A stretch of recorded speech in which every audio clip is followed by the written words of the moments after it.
जय हिंद बच्चों। आज आप सीखेंगे क्लास 10 के बुक से प्रश्नावली। आपका 3 है बच्चों, ठीक है। प्रश्नावली 3 का है विविध प्रश्नावली, ठीक है बच्चों। तो विविध प्रश्नावली में हम देखेंगे क्वेश्चन आपका पहला है कि निम्नलिखित समीकरण निकाय को प्रतिस्थापन विधि से हल कीजिए। पहला प्रश्न आपका x + y = 7, 3x - 2y = 11। बच्चों देखिए बहुत आसान सा कंसेप्ट है। पहले हमको यह समझना होगा कि प्रतिस्थापन विधि होता क्या है।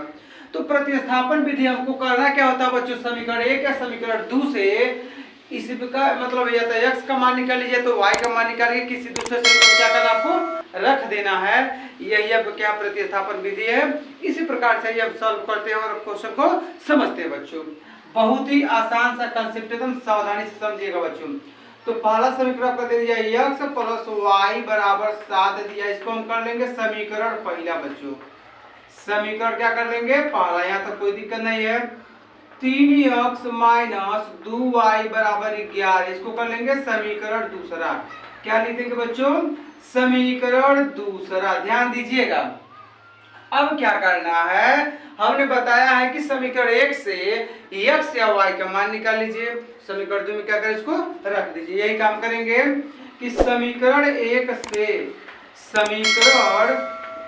से ध्यान दीजिएगा बच्चों, समीकरण 1 से करना क्या है आपको। तो समीकरण 1 आपका है x + y = 7 है।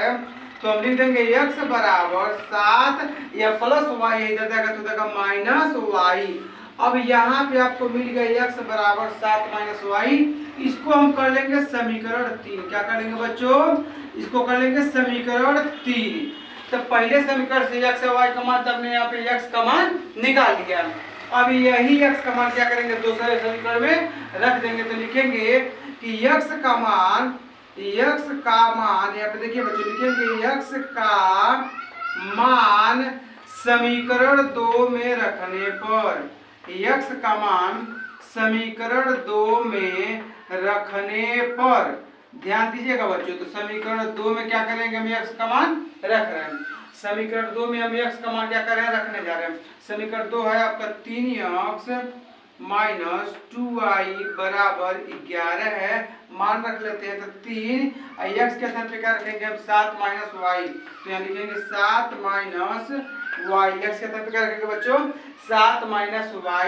अब माइनस है तो -2y बराबर हो जाएगा आपका 11।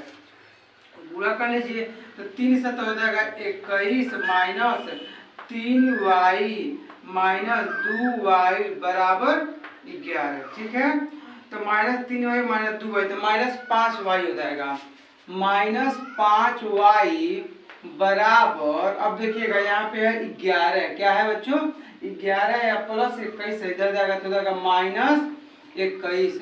तो -5y बराबर 21 में से 10 घटाएंगे तो बचेगा बच्चों 11 घटाएंगे तो बचेगा 10। देखिए जब एक प्लस में हो एक माइनस में तो घटेगा, ठीक है। 21 में से 11 घटा दिए बचा 10।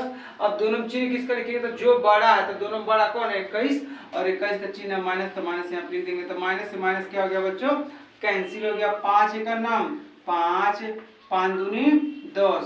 तो y का मान कितना आ गया बच्चों 2 आ गया।